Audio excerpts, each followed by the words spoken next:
Tuia ki runga, tuia ki raro, tuia ki roto, tuia ki waho.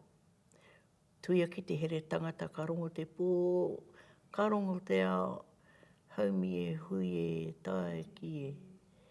E te atua, ki moe o koe i nāia nei ko tai mai te wā, o tēnei kaupapa honore, he kaupapa nui rau atu, ki mua i a tātou katoa, i a mātou katoa, te akina mai, i a hau, i a mātou katoa i roto tēnei mahi. He ahai, hei whainga, hei oranga, hei whakamarama ki te katoa, e ngā whakaro e pāna ki ngā putaki o te riri, ngā pakanga o ngā wā, o mua. Ko tēnei taku inoi atu anō kia koutou anō nā tūpuna. Koutou rā e whakarongo mai nei ki tēnei mokopuna o koutou i roto e tōku nei kōrero. Mā koutou he whakatika, he whakapai i taku kōrero i tēnei wā i roto i te aroha me te tūturutanga o nā kōrero, ngā whakaaro. Kia koe rā te atua nei, taku inoi i unu atu ki a koe i tēnei wā tūturu whakamaua kia tīna, tīna, haumi e hui e, tae ki e. Ko ai ahau, noko nei ahau, no Tauranga Moana ahau, ko au he mokopuna o ngā hapu katoa o Tauranga Moana i roto taku whakapapa kia ngā marama, ngā tirangi nui, ngā te rangi hoki. Ki te taha o toku pāpā, ko te here aka reweti i tōna ingoa, ko tūpuna i ona mātua ko titi hui a rawa ko Mokohiti Reweti.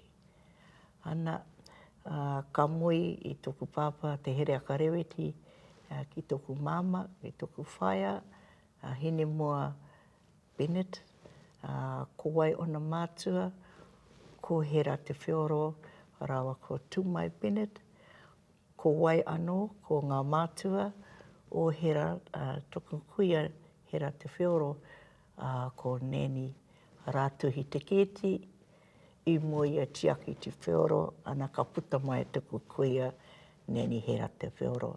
I mua ia Tumai Bennett, ka puta mai tuku māma, ka mua ia here aka, ana ka puta mai kuau, ko te mātaunua. Aku taina ko Maringi, rawa ko Gabriel, mai oku tungane, ana ko Hikurangi, ko Tūhawaiki, ana ko Tākiri te Pōtiki. Ana ki te taha o toku pāpā, ai ko te here aka, ana he tino aroharo atu ahau ki toku pāpā i te wā i mate, i tōna matenga i te tau 1976, ai. Ko te whakaro ki toku pāpā, i tino humare ia, ko i te Pōtiki o te whānau reweti, engari ko tōna tino koa i ngā wā katoa, mō ngā mea katoa o te ao. Nā ko au he mokopuna i uri whakahike o te whānau te kēti, te whioro Bennett, taho tuku māma, nā ki te taho tuku pāpā ki te whānau reweti. Ko aku marae e honoti anō kia hangarau, kia ngaita marawaho, kia hairini, o aroha mai, i te tūpuna toku pāpā te here aka, hoki atu kia Mokohiti, ko tōna māma, ko Ngaku mama, o Huria marae, ana ka moi e te reweti, ko tērā taku honotanga ki te taho ngā te rangi hoki, tētahi o ana hononga. Ko au tētahi o ngā kuia o tēnei marae o tātou, e haro au te tino koe a ko toku māma tērā. Tēnā koe he toku whaia, e tino mihi atu ki a koe, tēnei wā koe, iwa te kau mā whitu o nā tau. Koe rā te tino proverbial kura mahi te toku māma i whakaako i ngā tamariki i mokopuna o ngā reanga e toru, e 3 generations. Engari, ka hoki anō ki toku, kia hau, kia māua me taku rangatira, i moi a hau ki te tahi tāne pūrotu o Ngāti Pararongo Whakaata Aitanga Māhaki, ko hone ngata, hone tihi ngata tōna ingoa. Ana ka moe māua, ka puta mai, ko tā māua tama, anake ko hone tihi o te rangi ngata.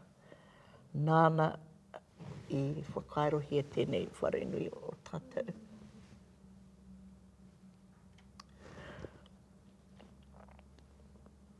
Nāna i whakaako i tiaki wetahi o ana whanaunga o nā karangatahi ki te ako. I tēnei mahi a tāua i roto i tēnei wharenui o tātou. Ana, koe rā te whakaro nui ake ki taku tama, tā māua tama a hone, te ihi o te rangi. I moi i tōna hoa rangatira a Donna Tairi. Ana ka puta mai te mātāmua o ngā mokopuna, ko rua te pupuke. Whakairo te rangi, Tairi ngata, tēnā koe mua. Ana, koena i moi māua me taku rangatira a hone, ana ka puta mai nā ko hone paku, ana ka puta mai anō ko Angeline Taukehu, tā māua tamahine tuatahi. Engari, i roto i ngā mea o tēnei ao, i whāna ki a tātou, tiwi Māori, hoko tōna Māui i roto i ai, huango. Te huango, mai te wā tōna pēpitanga. Ana, engari, i hoki atu ki te ao wairua, i te tau o tōna tau te kaumatoru o nā tau. 1985. Engari, kia koe e rā taku tamahine tuatahi. Nui rawa. Taku haroha mautonu ki a koe. Kōrua ko tō tungane a hone. Aroha mai whaia. It's coming to me this way. Ana, engari, kini tino wai maria ahau, o māua me taku rangatira taua wāke. Ana, ka piki ake, ka pake ke haere, aku tamariki, tā māua tamariki, a maringi, a tāmoe matire, a te tihoia karangawai, ko i te pōtiki. Nā, i moe a maringi, ana, i tōna tāne pūrotu, ana, o Tony Campbell, ko te honotanga o tērā, ko ngā Campbells, kia rātana pā, kia Ngāti Pararongo, engari tonu ki ngā gardeners o konei. So, ko tērā te whakapapa i roto e te whānau rā, ana kia tāmoe matire, i mui te tahi o ngā mokopono o te aroa, ai te ai anō, ana te whānau Malcolm, iwi Malcolm. Ana me titi hui anō, ka mui te tahi o nā tamo konei o te Makarauri, Anderson, whānau. Ana ka puta mai ngā tamariki i mokopuna, ko Tihei, Mauri ora rawa, ko Hawaiki, tu whakairi ora. Koira, aroha mai, ko ngā mokopuna o tāmoe rawa ko iwi, nā ko Taukehu, taku kotiro, mokopuna anake, nā ko te kaiawha, me Heremaia. Nā mokopuna, ko taku waimari hoki ko enei nā mokopuna, i awhi mai i a hau, i a mātau rā, ana kia maringi i rau ko tauni. Engari, tēnei te mea ko wai ahau, ka reo i kōrero mō ahau anake, engari, mo toku ake whānau, me te whakawhānuitanga o te whānau, ko oku kuia, oku koraua, oku mātua kike, oku whaiau kike, aroha, rawa atu arawa mai, aha kua ka reo i whakaingoatia ko wai, ko wai, ko wai. Engari, roti tuku nei kōrero, ka mihi nui rawa atu ahau, kia rātou, kia rātou mā, kia rātou mā. Engari, me taku rangatira a hone, i te wā i ora i konei, ko i te tahi o ngā kai kōrero i te akina i awhinati i te paitapu, o ona kaumātua e konei, ko i te kai ako tuatahi, i tīmatahi, te kohanga reo, o te puranāti kahu, o māwatahi. So koe nei te haere tonu o ngā mahi katoa i roto i te hapu o te wairua, ka tīmata e māwatahi i tā māua hokinga mai ki te kāinga nei, ana ka mahia ia i tērā, mahi i te tare o te ora, e mahi i te kohanga reo, e mahi a hau i roto i ngā mahi o te hauora, e tīmatahi e mātou, tā mātou hauora o Ngāti Kahu.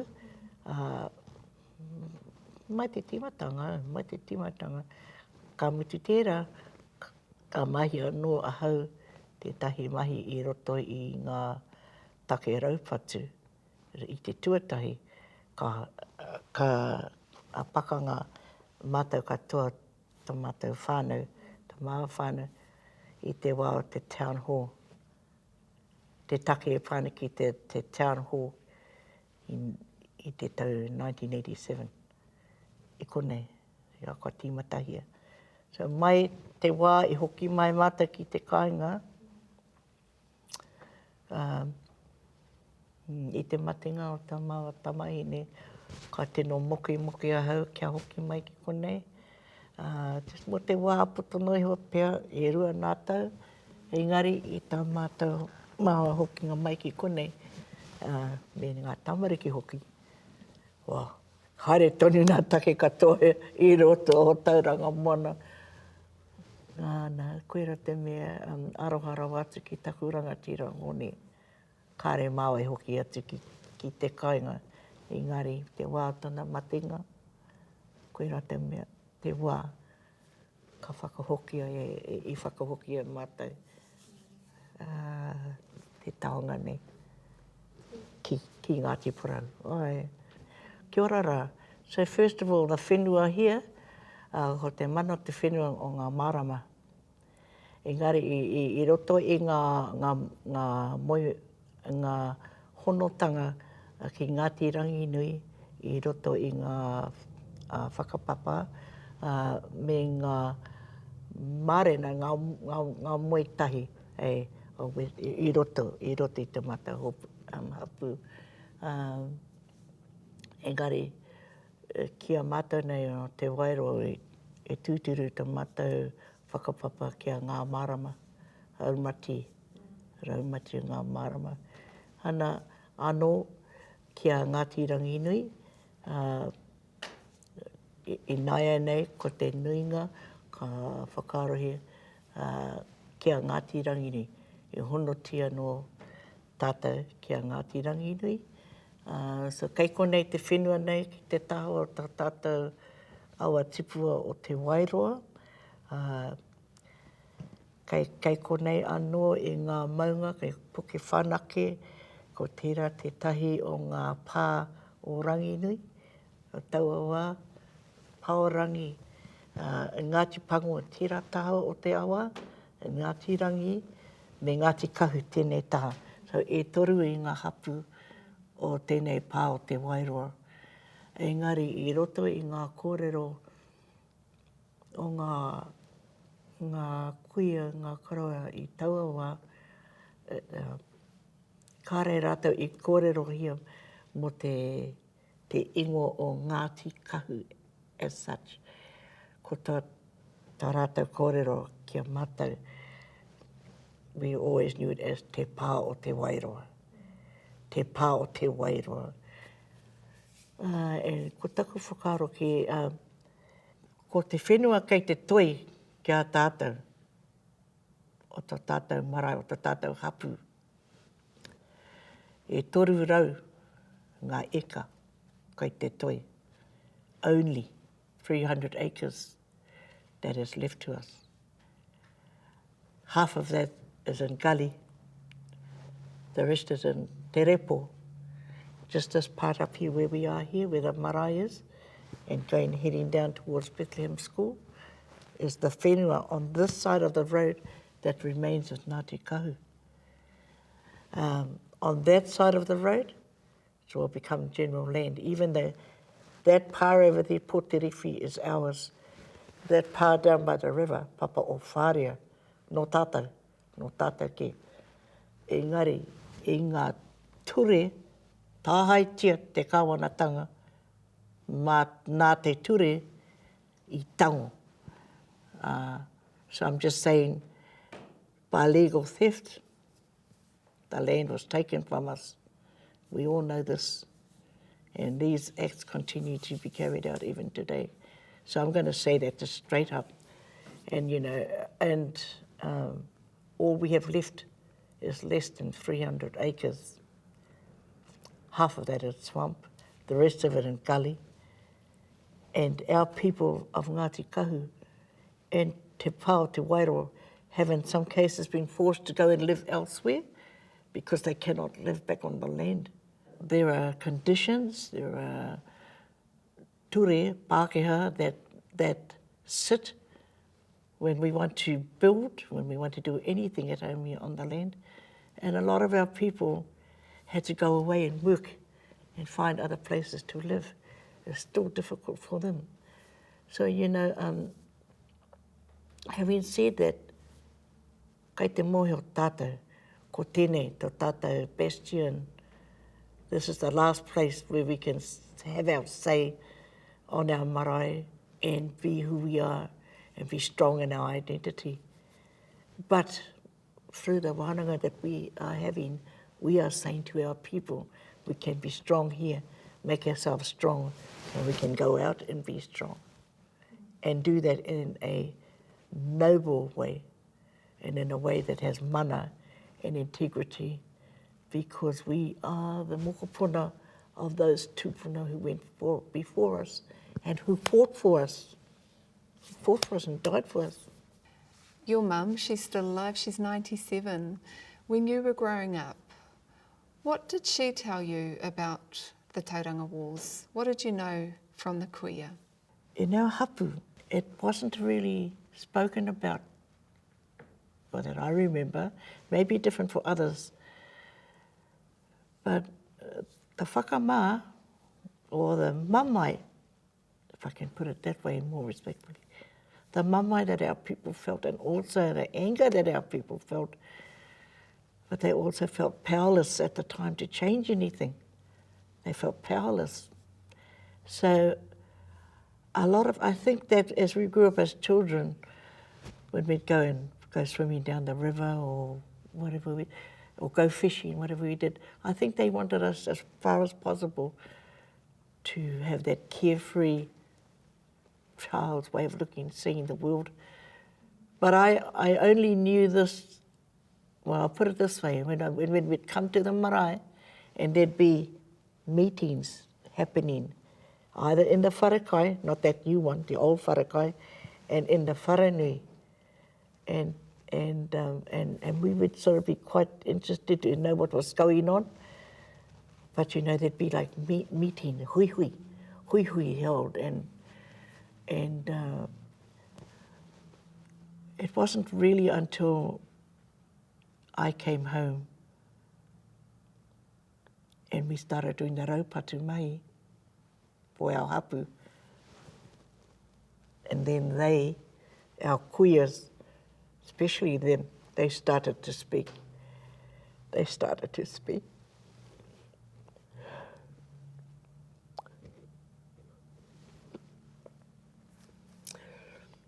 then I understood the reason why they didn't speak before that, or if they did, was just perhaps just to their own little families, was because the mama was that great. The way they were treated at kura, we all know. We all know it's recorded in our Raupatu history how they were strapped at school for speaking Māori, coming home and talking to their kui and karawa and getting a growling because they were speaking Pākehā when they should have been speaking Māori. And going to kura and having to stand in a corner or be strapped for speaking our own reo. So you know what? So you see today all our people are trying hard to learn their language again, and it's not their fault if they don't know it. But kia kaha koutou, those of you who are listening, we are lucky that we do have people out there who can teach us, who can help us.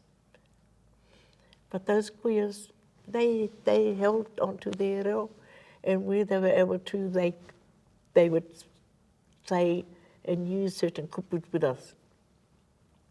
You know, and Auntie Te Rui and Auntie Te Ringa and, you know, Mum always talks about Nanny, you know, when they were cold, when it was cold. And they said, you know, they were maiki, or, you know, maiki te wā. And they use kupu that are particular to Tauranga Moana. But sometimes in our learning of the reo, we generally learn whatever the kupu are that exist. But our kuias, they are like, they are here. They kept things going. You know, our karawas had to go away and work. I always remember Auntie Nellie, bless her heart. She passed away just recently, but she's such a beautiful kuia. And she'd always say, bless you to everybody, bless you. But she always talked about how her father had to bike miles and miles and miles away to go to work, you know, and she'd wait for him all day to come home. You know, he'd come back late at night. Some of them went to work in the quarry. Some worked in the forestry. It was a very dangerous job.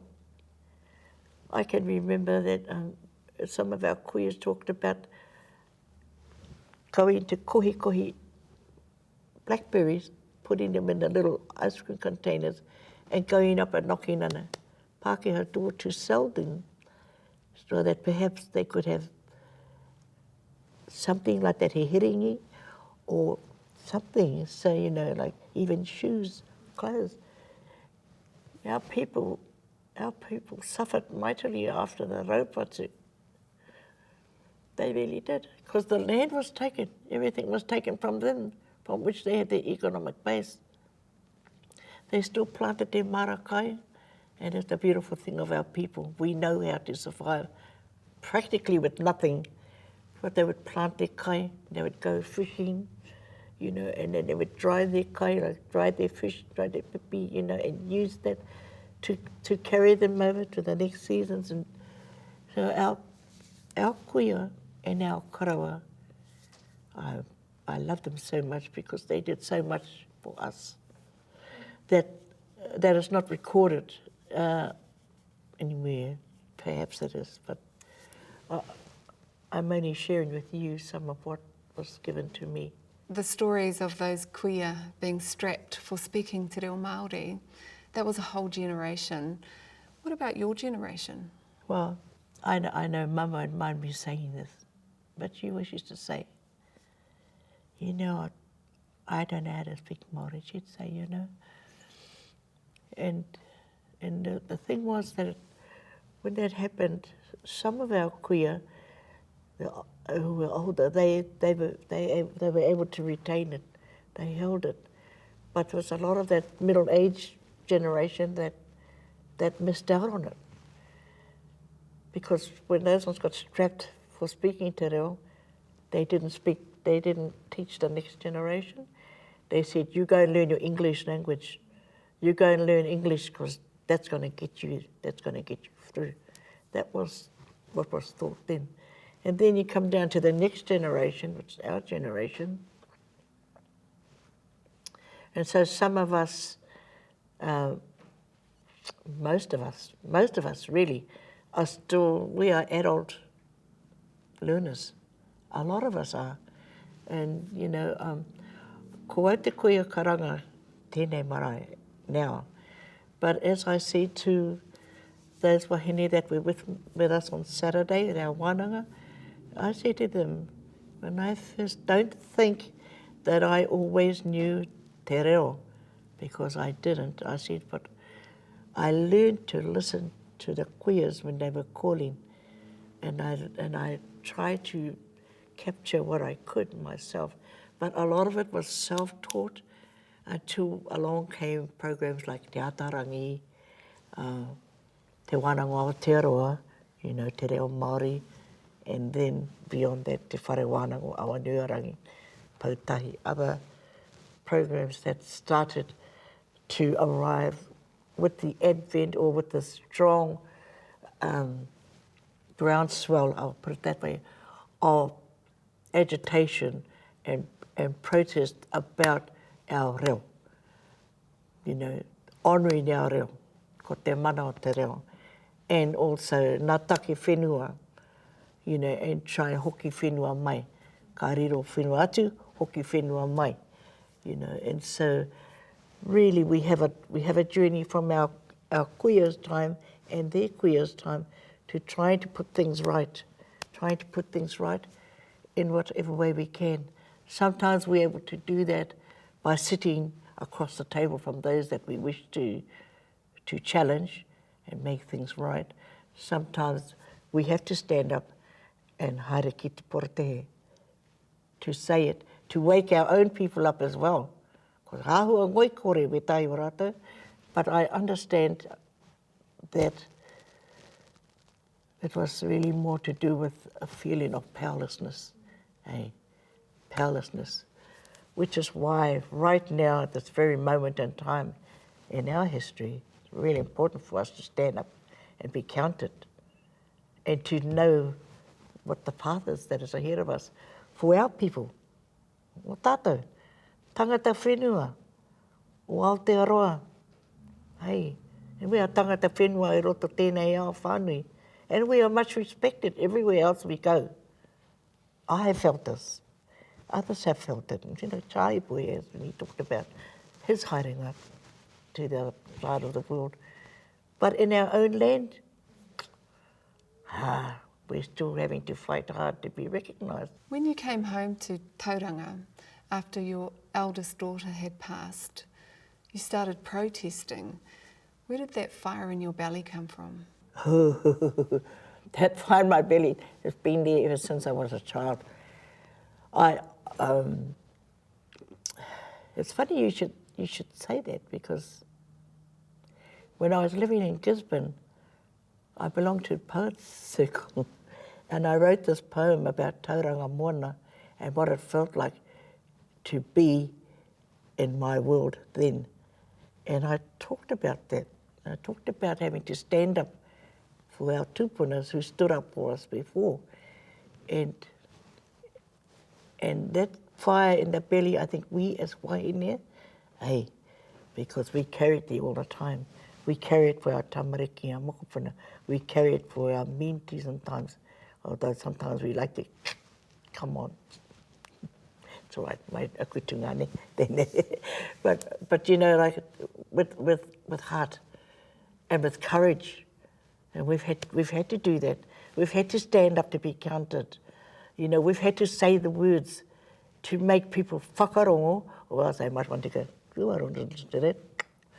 So I always think, whether they do or not, if you can reach one out of those 10 who listen, pai tērā. It's not easy living here in Tauranga. No, it isn't. It's redneck country. Tell me about the first tautohe. Soon after I came in 1994, I think we held here a hearing. There was a hearings committee, which was Ngāti Kahu versus Tauranga City Council.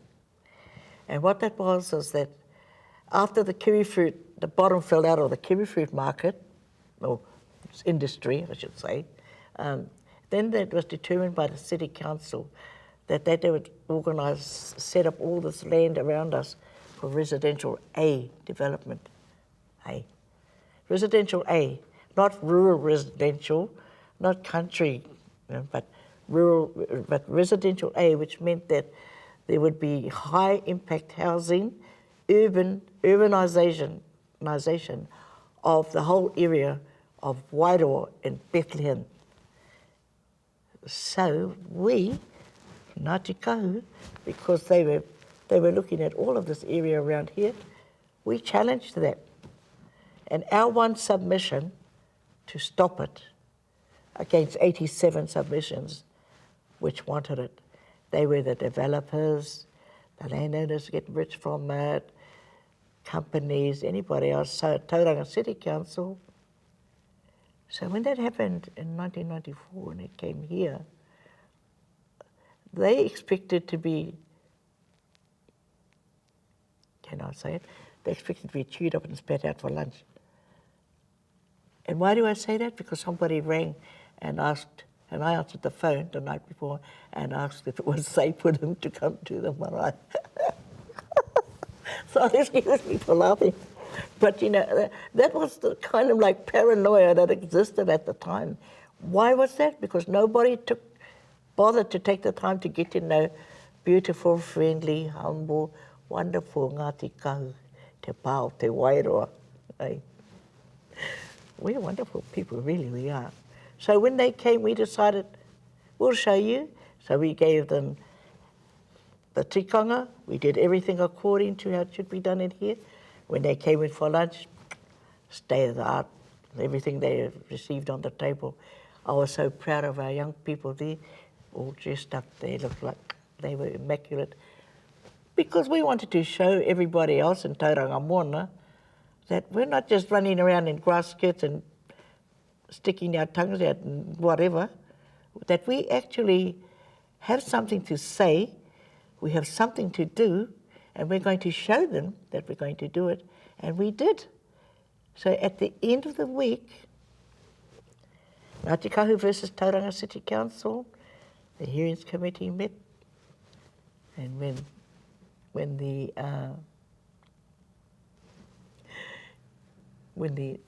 answer came out to everything that had been said, we won our case. Hey, we won our case, which was the first case which tested the Resource Management Act at that time. Ngāti Kahu versus Tauranga City Council, 1994. It's casebook history. But there was a lot of hard work that had to be done for that, you know. And yeah, we thank our ones like Joe Williams and Salmon. But that was during the claims. That was during the claims itself. Ngāti Kahu claims. But all I'm saying is that there is a continual push forward by our people, and by having those within our hapu who have that mōhiotanga, you know, and I think of Anton Coffin, Des Kahotea, you know, these ones, and those of us who were there at the same time. But all together, collectively, we made a statement. And after that, people got to respect Ngāti Kahu. And, you know, we were known for our mōhiotanga and what we could bring to the table if we needed to. And so when the town hall thing happened, which was prior to that, 1987, that whole issue, when that happened, that brought Ranginui, Ngāti Ranginui, back into the front, on the front page, and the whole world knew about Ngāti Ranginui. And Ngāti Ranginui had been legislated out of existence by the Raupatu and by what happened then. People knew of Ngaitarangi, hardly anybody knew about Ngāti Ranginui. Ngaitamarawaho, Ngāti Ranginui on the map. And that's how it was done. Through the town hall incident, as they called it. So that whole thing was around Ngaitamarawaho. Oh, aroha, my cousin Matakokiri, you're probably going to talk about this tomorrow, but I'm from there as well. And actually, I was the one in the town hall, along with my whānau, my tāne and our tamariki. And so we did that. Only a few of us did that. And the rest sort of watched from the sideline. But anyway, just to say that the reason that that protest took place was because Ngai Tamarawaho had tried to get an injunction to stop the dismantling of the town hall because they had hoped that it could be an iwi centre, Ngāti Rangi Nui iwi centre, where we could have exhibitions, conferences, meetings, a place where people could meet, just everything that was really good for Ngāti Rangi Nui, because Ngāti Rangi Nui was reasserting its mana then, in that way. But the town hall, so there were those of us that went and did that mahi, 23 of us, I think it was 23, my whānau, and then we all went to court for it. Everybody else was celebrating Christmas Eve and we were still in court at 5:30. I mean, I'm just talking about little snippets of things, but in fact, that was really important. That was so important that we did that right there and then, because it showed our people that if you have something to say, you can fight back and you can be heard, because the whole world will focus in on you with their lens, which is why it went worldwide. The story of sharing names, can you share the tikanga of passing names down to remember significant events? Yes, well, because as we know, i roto te ao Māori, that names are given for the tūpuna or for something, that event that has happened, and and well, inga wā o mua, anyway, our tūpunas would name the children so that it would be remembered. So part of my whakapapa is that I belong to te whānau Te Keti, which is Māori for the gate. And initially the karawa, our tūpuna's name was Heruweni-Ngāwharau. But after the Battle of Gate Pa, Pukehinahina, the names changed. So the name of Heruweni-Ngāwharau and that whānau became Te Keti, which was for the gate. I have another uncle, and I never knew this was his name, but I needed to go and see him about a matter regarding land trust business. So I went to see him, and his name is Robert Te Whioro, Uncle Robert Te Whioro. And he was happy to sign my document for me. When he signed his name, he signed it, and I did exactly what I'm just doing now.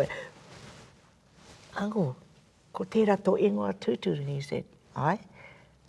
And he'd written, Raupatu Robert Te Whioro. Now, I was aware then that nobody else ever knew that that was his Māori name, but he was given that name. See, that's. So kia haunei, when he passed away, and I went to his tangi, I mihi to him and I poroporaki to him as that Raupatu. And so his name was given like that. There are many ingoa within all our hapu, our whānau hapu, which relate to the Raupatu, which relate to the taking of whenua, which relate to the kōhurutanga o ngā tamariki i ngā, ngā whananga okone. There are many names, even like the tūkaukau whānau, like, yeah, because their tūpuna was standing up on the at the Battle of Gate Pa like this, and that is there. So tūkaukau. So their names changed too. There are names that have changed, and there are names that have been like, we won't speak those out loud, like the name of our taniwha, we won't speak that out loud, but there are names that are well known now for that reason, and I think that is the best example that I can give you with regard to name change. And And that was because of ngā tūpuna te keti I mate I almost so that te keti name, that is the name that we carry now. And so people can say you're Gates. Some people say Gates, our own people, but some of us will say te keti, eh? So it's just a little snippet or just a little thing in there about the ingoa. But we know he tino tapura watu ngā ingoa, ngā ingoa tūturu. And ko taku ingoa, Ngaronoa, well, if I can speak of that one, but it's not so much to do with that, but that's to do with when our papa went overseas to fight in the battles, away from us, away from home.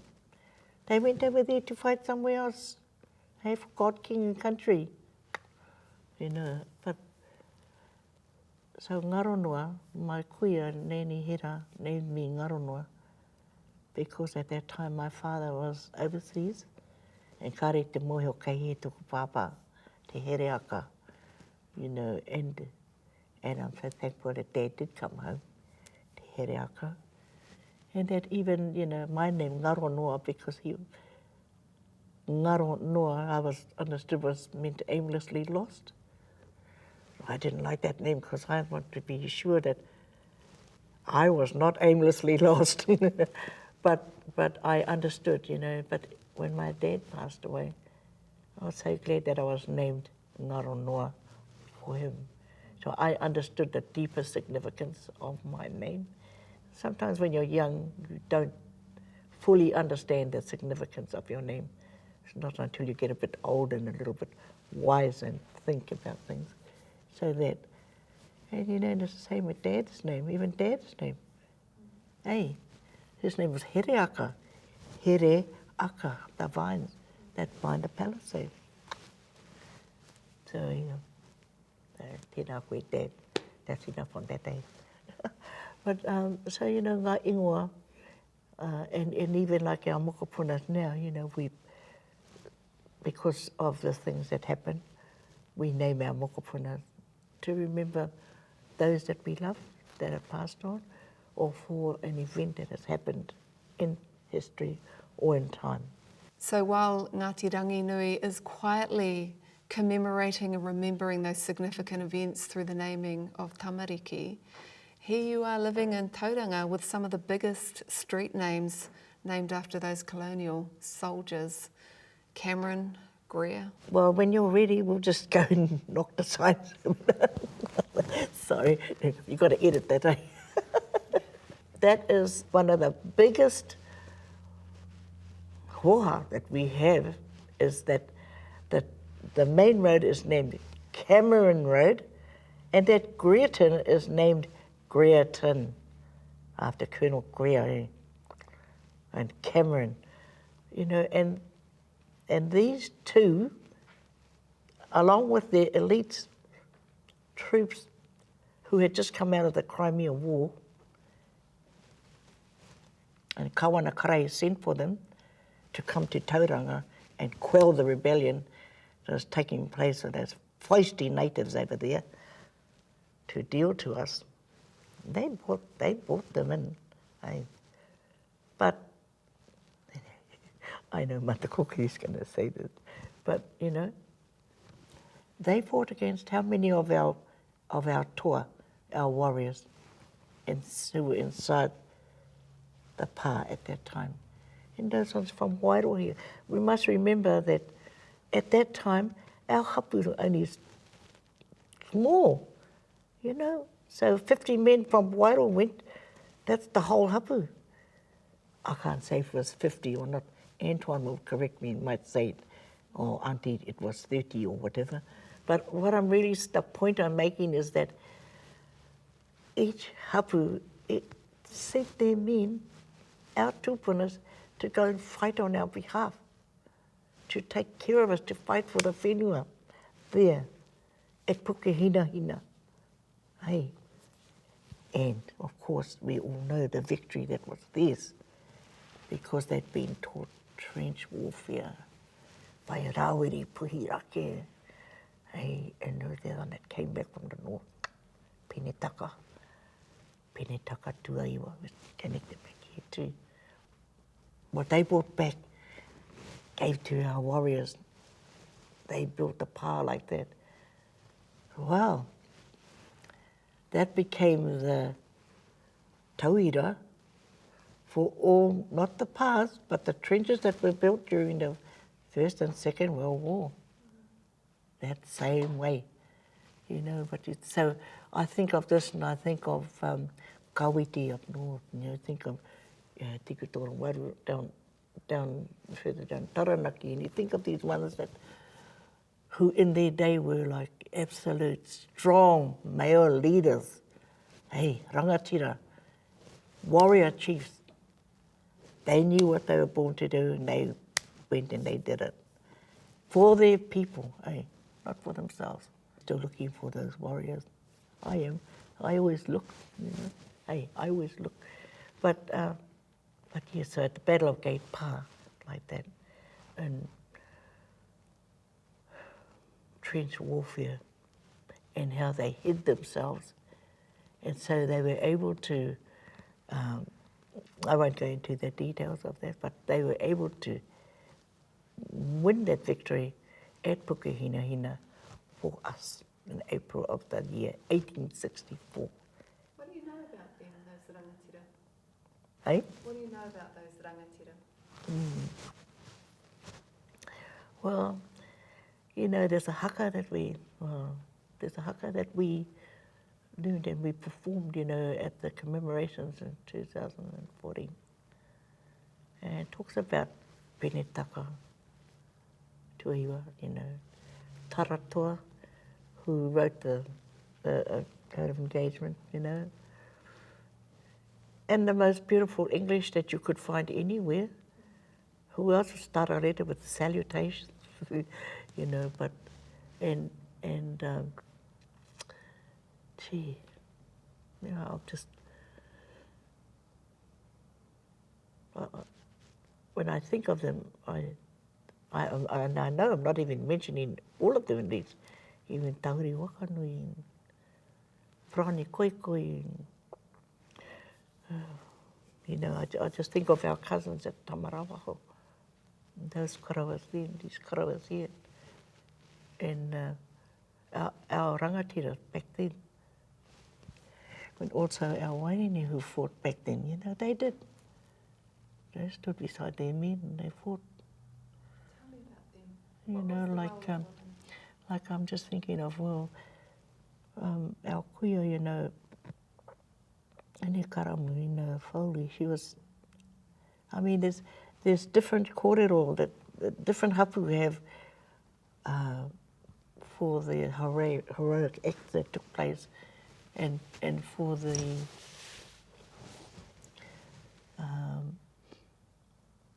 I want to get this right. Yeah, and for the courage and actually the goodwill shown to an enemy soldier who was crying out for water, to the extent where kuia from the pa, inside the pa, went out, gave him the water, and then went back into the pa. So that paupo over there, Pukehinahina, shows at the bottom there the taha or gourd of water that was carried by her. And there may be different names given to this one waine. I am aware that, you know, depending, it's telling the story of it. But given, and that given to that soldier who was crying out for water in the middle of the night. And then she left that with him, gave that to him, and then went back into the pa. So, you know, there's this kōrero that is around the saying in the Bible, like that if thine enemy thirst, give him water, which became the catchphrase of the Tauranga Moana transport. You know, to that extent, they showed their tohu was a gourd of water, and it had those words. But So what does that tell me? What am I meant to learn from that, even now? So that even in the heat of battle or pakanga that was taking place at that time, that still kindness was shown and courage was also shown. And whatever the reason was that made that person, that wahine, want to do that right there and then. And we as wahine, sometimes we find a reason to do something that we need to do for no other purpose than to tiaki or manaki that particular person. Doesn't matter who it is.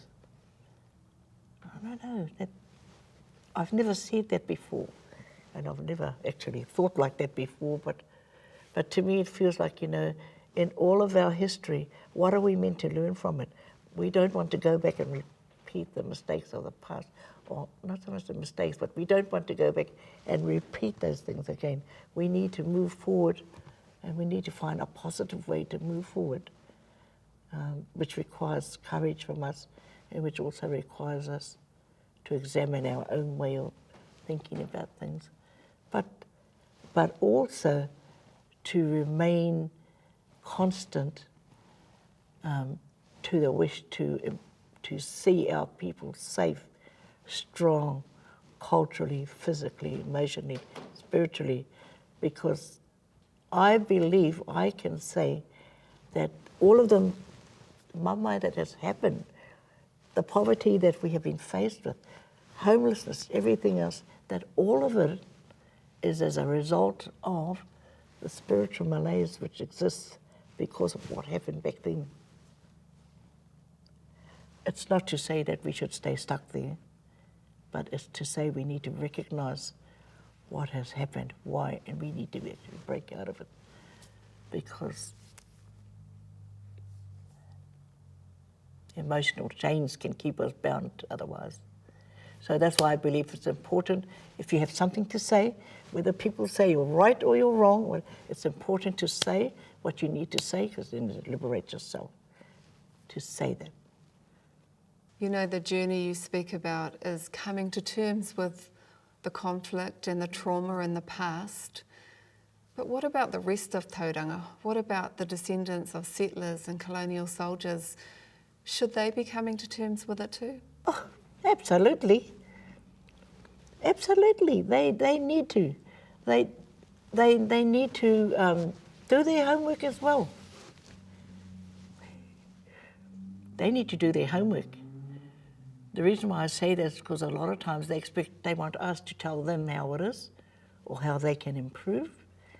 And we can, in some ways, we can raise awareness, but it doesn't mean to say that we do all the work, because we have been for so long. Tangata tiriti. Actually, I just want to make a shout out to the Pākehā Coalition, a treaty coalition that was here in Tauranga. I'm not sure if they still are, but at the time of the town hall, they were here. And when we actually went into the court for our the court case, which took quite a long time, and also the High Court case in Rotorua that followed it the following year, they were right there. They looked after our tamariki, they took them out to, they looked after them, they gave them kai, they prepared us kai, they really looked after us. Right then, Pākehā Coalition, and Aroha, I just thought of that just now, but they were right there. So there are those within Tauranga Moana who are Pākehā who seriously want to do the right thing, and they want to do that as well. But we are also living in a town that New Zealand First is very strong in this town, Great Power is very strong in this town, and and we also have those factions, those other factions. But yes, they need to do their work as well. They need to do their homework. If they truly believe that they are actually living in our country, we are tangata whenua. We can't go anywhere else and live. We live here. They can do this as well. They can help. They can be here. And they can show that they are willing to learn about our history, New Zealand history, Māori history, the land wars history, not about the Magna Carta or any other carta that they want to think of, which is all right if you're back in England, the feudal system there. That is history, but we need to know, they need to know what is happening in our own country, because they need to be part of the change. They need to be part of the change. I kind of, sometimes I read comments where I'm told, oh, back in the day it was never like this. We all got along together really fine. I always read these kind of comments from Pākehā, and actually sometimes from our own too, But I think back then people just lived their lives and kind of didn't rock the boat one way or the other, because everybody's just trying to get along maybe. But of course, you know, then comes the next generation, sees things as they really are, wants to make change, agitates for change, and people are either going to go with that or they're not. Some of our own people back in the day disowned us really, because they thought that we're making too much noise, you know, and then you do have a conservative, those who are conservative, and those who are a little bit more radical, right? So it takes all kinds to make a will. And I'm not saying that you shouldn't be, but I am saying that they need to be honest, and they need to look at themselves and actually ask themselves, how much more of this puruhete am I prepared to put up with as a Māori? What stories were you told about how women and children experienced the war? All I can say is back then is that our kuia, they did what they do best. They worked hard and they looked after the home. They looked after their tamariki. You know, they looked after all those things that were happening around them. They tried to make ends meet, try to put kai on the table. I do know that that having said it, I did not hear, they did not say to me that that they went and fought in a battle like that. They did talk about fighting for land after that with regard to the Māori land court. That kind of fighting, you know. Auntie Tirui always just talk about hera, nene hera wharepapa. But I didn't really know. When I came back after living away in Gisborne, when I came back with the kuias and spent time with them, they were worrying about, they were really worrying about things like, where are our people going to live? It's something they always talked about. Where are people going to live? There's nowhere for them to live. How are we going to pay the rates on this land, on our land? How are we going to pay the rates? What else did they talk about? How are we going to teach our tamariki te reo? We've got to teach our tamariki te reo. So they started up here at the Wharakai, sorry. They came back so I'm talking about the 1980s, because I was away in the 1970s and 60s. You know, when I say I came back home all the time, we came back home all the time, but I actually lived away in Gisborne or in Auckland when I was studying. What was the role of women and kai in the wars? That kōrero was really important because, well, it wasn't just our women, but all our people together. Hey, they kohi kai, and they prepared kai so that it could be taken across, well, on that popo there's a hapu called Tamahapai, a name there, Tamahapai.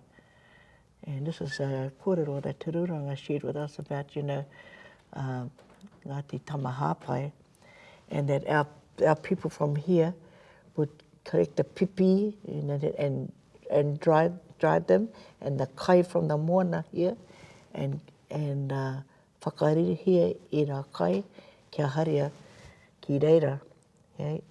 So they'd go back up the awa and back to the kaimais, over to Ngāti Tamahapai, and then across to help our whanaungas in Tainui, Waikato, and then the same with Taranaki.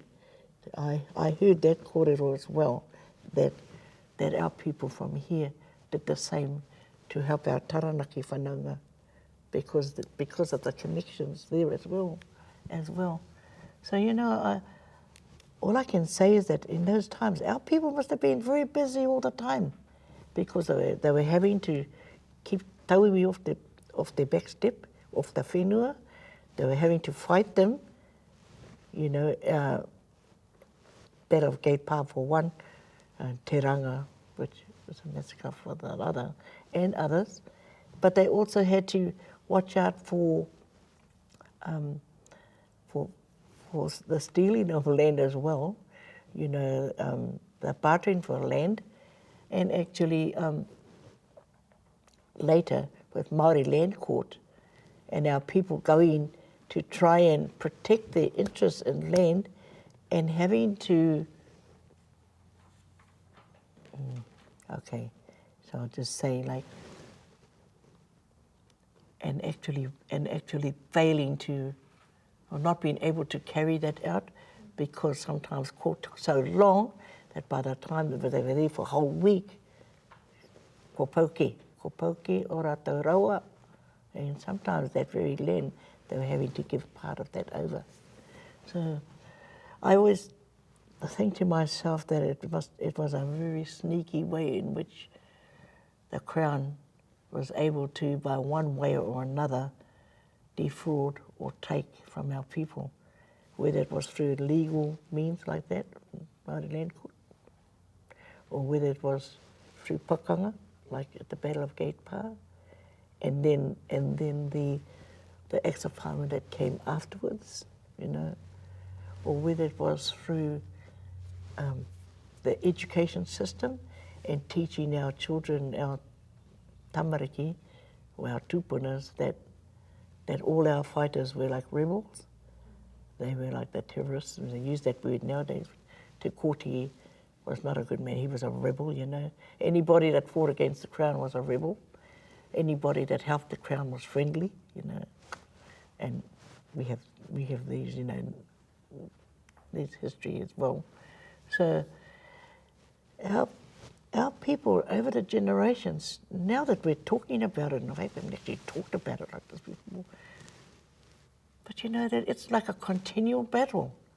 It's a continual battle and a struggle from that generation, the next generation, the next generation, to our generation. And I know that our that our nannies and koros, and I think of Uncle Morihu and Uncle Kihi, those on there, even Huikaka, who just recently, all of them actually, I won't go into name them, but how they, all this time, even with hauraki, even with the take with hauraki, have always tried to find a way through in which we could still hold on to our mana and our integrity. So,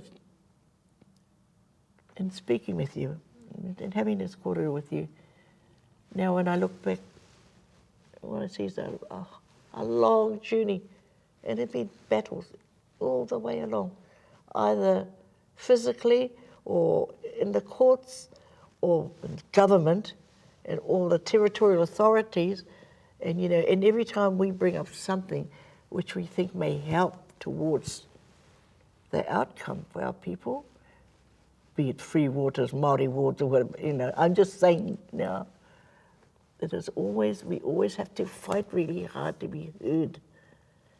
even if we go to a World Court Declaration of Indigenous Rights, at the moment at home we have those saying in power, or who hope to be in power, hey, we don't need those. After all, we're all New Zealanders. Well, boohoo! You know, that to me is such a simplistic way of looking at it, and actually it's a very condescending manner in which to treat us. We have mana here in Aotearoa. We are tawata whenua. And our tamariki after us, and their tamariki, and so on and so on. And that's really why I know our queers struggled and worked really hard to try and protect the young ones, to try and protect their tamariki. And the same with our karawas as well. And they tried to impart to us what they could. But you know, at the Battle of Gate Pa and Tauranga, we lost a lot of our leadership then. We did, the young ones. So that's really why we are still, even now, today, in today's world, trying to pull back and bring back all that knowledge that has been lost, some of it, esoteric knowledge. Tell me about that phrase you use, the war on kai. What I mean by that is this. I can see me and Dad, I'll paint you a picture. I can see Dad and I walking down the road and we're going to get some watercress. We know we're going to get the watercress because it's just over there down below Mayfield Hill, and there's a beautiful stream that flows through and the watercress is growing in there. So that's one place. Now another place to go with Dad is we're going to go down to the bottom of Carmichael's Road, go down the hill there. There's another place where we can get watercress. Then we can go out onto the beach and out at Hangarau there, and we can get the titiko. Or we can go down here to the awa and get the blue pipi. Nobody else knows where the blue pipi is, I think, but we know Wairoa. And then on the other side, so there's these places where we can get kai. Inanga down at the awa. Our herrings down at the awa, for which we're famous here on our tables. Te mana o te kai. From our awa straight to the table. Tuna from our awa straight to the awa. Pipi from the Moana straight onto the table. Every hapu knows that ko te mana o te kai, kei runga i ngā tepu, ko tērā te tino mana rawatu ki tō marae, tō hapu. So now, what we have happening now, he pakanga anō kia hone, that's the way I look at it, is because now that we have all this urban development happening, what that is doing is, first of all, Ngāti Pūkeko have nowhere to live. So we see the manus coming up, walking onto the road, when they're looking around for a place to habitat, natural habitat is destroyed. I come back from town, I look down where that stream flowed, we always got watercress, and I'm so annoyed because some developer has decided, I'm sure, in their head, perhaps they wanted to create an English babbling brook effect. So that stream has been filled with stones which go up like this on the sides and on the bottom. Is there any water in there? Kahore. What is there in there? Weeds at this end. I would have loved to have taken you down there to show you a thing of that. But, so what I'm saying is that little by little, big by big, our places where we go and get kai are becoming less and less, and in fact, in some places, have been wiped out altogether, you know. I would like to mihi to our people here who go out and get kai every time there's a tangi or something, especially kai Moana, mā taitai, you know, ngā pipi, like Mike and Daryl and Whaiapu. I mentioned them by name because we know, you know, they go and look. And, you know, Nanny June and those ones, they know, they still know places where they can go to. But these places that they go to have to go further and further away. And go and ask our cousins at Bowentown, can we go there and get that? Or our cousins, can we go there and get that? Or anywhere else, go and ask our cousins if we can. Because the places that we always went to in the past, in my dad's time, and in my time growing up, they're no longer there. And even to go and find puha nowadays, the places we used to go, it's getting harder and harder. And that's the thing that worries me, because our people up to now, or perhaps not up to now, but have always been able to at least provide a kai and put a kai on the table that has come from our own resources. By that I mean the Moana, the awa, whenua. We know these places, but I have found myself in going to some of these places that they're no longer there. So that is a big concern, kōrero around the pūtaiao, and looking after that, looking after the whenua, and our kuia and our karawa. They always knew where to find kai in the past, and how to conserve kai, or preserve kai, perhaps I should put it that way. Hey? So that's just, to me, that's another pakanga anō, kai waho. So it mightn't be puke hina like that, or Tauranga, but nevertheless, it's still a pakanga, it's still a battle, because it's a battle to survive, a battle to retain those places that we know hold the kai for us, but they're no longer there. In your eyes, what have been the consequences of war on your people here in Tauranga? Ooh, that's a big one. I thought about it though. What have been the consequences of war on my people? 1, the whenua was taken. 2, our people have lost, no, I won't say our people have lost. Our people are trying hard to retain their identity and being strong in that. But the impact of the war, the coming of a foreign system, education, justice system, the Westminster style of parliament, and that tauiwi way of thinking, which has become part of our everyday life. Not, I don't mean ours, but generally speaking, that has had a major impact on our people. The fact that after the war, the issues around it have never ever been resolved. We have never ever been able to say, right, that's done, let's move on. We are still waiting. We are still waiting, and I think the government doesn't care if we wait. And the impact on our people has been that our people have lost a place where they can live, where they can stay. A lot of our people live in rented homes. They don't want to, but the legal requirements for us to be able to even build on our own whenua, as an example, the papakainga that we built for our people, which was one of the dreams that our nannies had.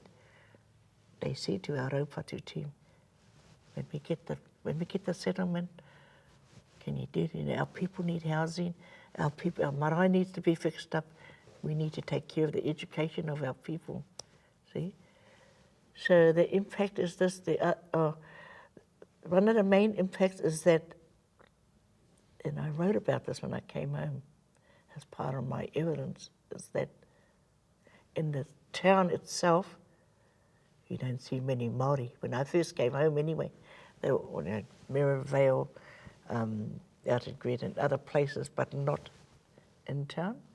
In town was just mirror tiled, higher buildings, showing business as usual, a financial standing in Tauranga Moana for Pākehā business who hold the whole centre of town, which is not even theirs. It's Ngai Tamarawa. Oh, kia ora, cousin, you know. So that thing of being furious about loss of land connection, I just want to relate this quick kōrero is to say that Uncle Anaru talked about, Kohu talked about where his whenua is buried. You know, and it's on the corner of Cameron Road and going down Elizabeth Street. The church is right up on the hill there, just on the rise. But he talked about, you know, aroha mai, this is Jesus kōrero. But I'm just talking about this because he related it to me and said how he felt as a young man having to go pack up all his belongings and put them on the back of a dray, and go across to Huria, where they are now. But his afterbirth, his whenua is still there. See? So, you know, like with us as Māori, tikanga Māori, the whenua goes back to the whenua. And so we always belong there. But in Tauranga Moana, this has been disrupted. So there's not just a cultural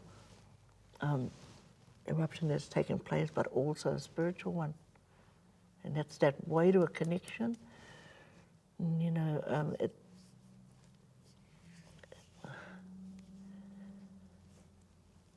and that has, I think that has been a great impact as well, a big impact on our people. You know, I ask myself why we have so many of our people who are suffering from mental illness. You know, so they talk about, you know, and people will go back to the first symptoms. They, oh, it's because they drink too much. Oh, they do drugs. Oh, they do this. Oh. But I said, no, go back to the beginning. Go back to the beginning of this issue. Where did that start? It started with the coming of colonization. It started with the bringing of all those things here, alcohol and everything else like that, because it was a legal way of making our people moikore. Ooh, okay. Right. So the impact of that on us has been massive, been devastating actually. I worked for a while as we set up Ngāti Kahu Hauora here. We set up the Kohanga Reo first, Tony and I. Then he stayed there and I shifted across and we set up the Ngāti Kahu Hauora after we came back from Gisborne. A little while afterwards, after the town hall thing, after we had moved back home here. And the reason why we set it up was to provide for our own people a hauora which would tend to their needs according to kaupapa Māori, not according to anything else. And it was beautiful, you know. And it's the same with our kohanga reo, for the same reason. But what we had to deal with was the attitude of people who lived in Tauranga, who actually said to us, that's separatist. The kohanga reo you've got over there on that side of the road is separatist.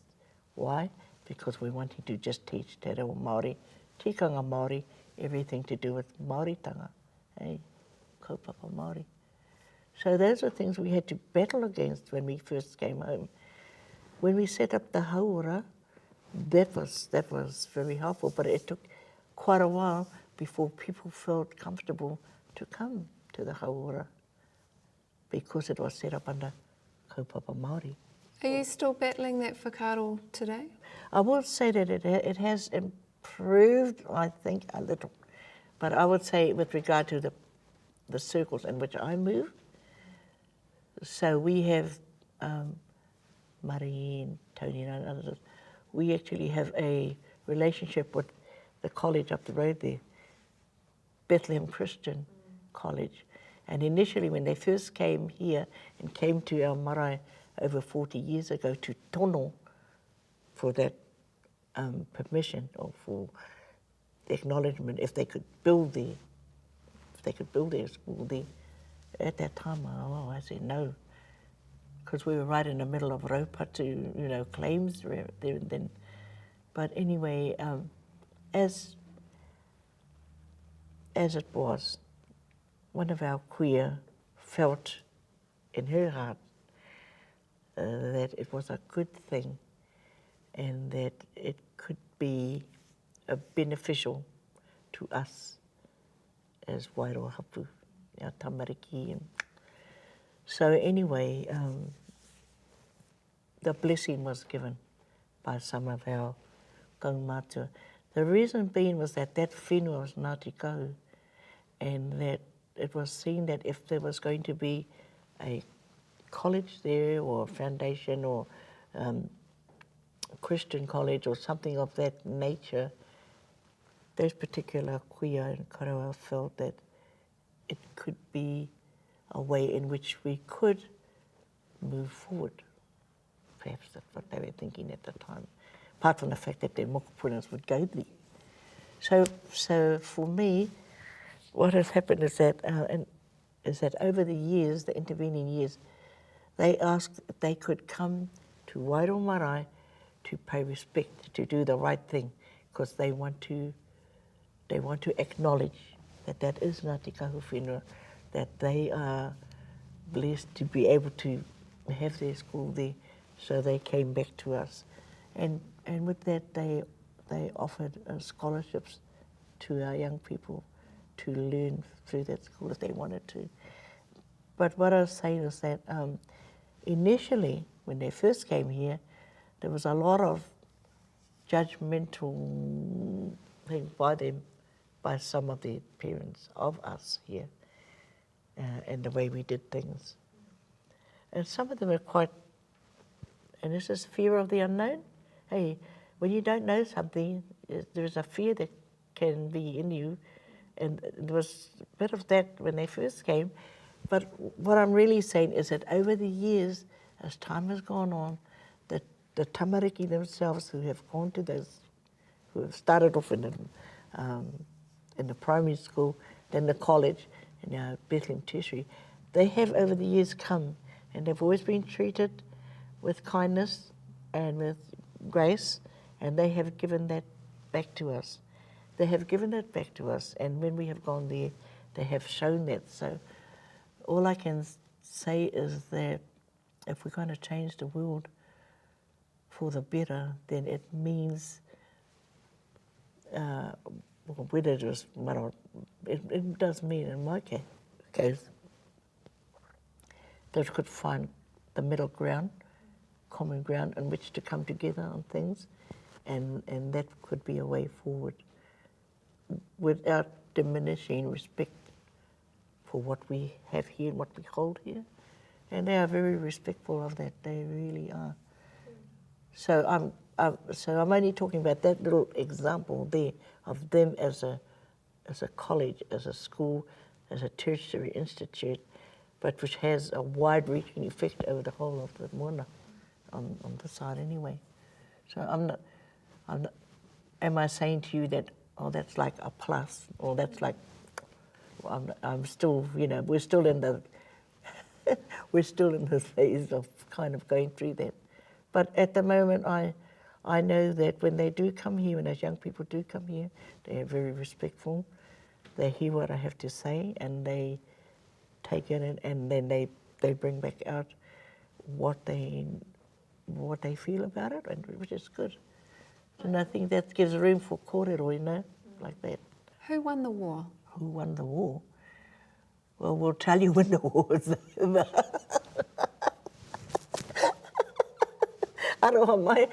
The war, as far as I'm concerned, the war is still kei te haere tonu, te pakanga. It's just changed. It's morphed into something else, eh? And which is a bit more scary because it's like everything looks all right on the surface, but it's what's happening underneath. And that's the thing I'm always aware of. Back at the Battle of Gate Pa, you saw the pa. There's the palisades. There's our people, and there's the enemy over there. This way, but now, in today's world, we have to be more onto it.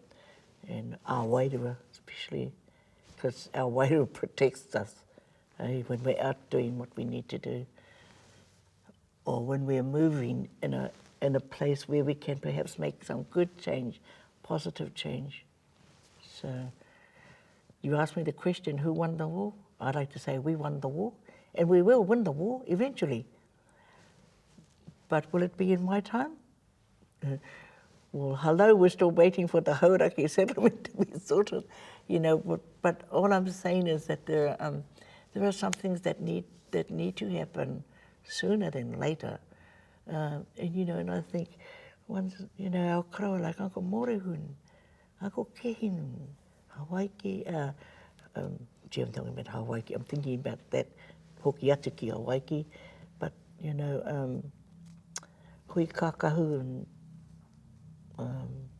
you know, inoka and our kuias too, you know, I think of our kuia as well, you know, like Auntie Te Rengahora and Auntie Tirui, you know, Auntie Rita, Arawera, you know, Uncle Putu, you know, Kere Opa, we up, you know, Auntie Kofa, you know, Kere Toha, Tangita, you know, the ones from the Periraka, that always, you know, I can think of them, and others as well. You know, Auntie Rangi Whakaihu, those kuias that always kept us on track, hey? Hey, get on these, you right? It's been good to those kuias out there, you know, like they just kept us on track. But we could trust them because we knew where they were coming from, and they were strong too.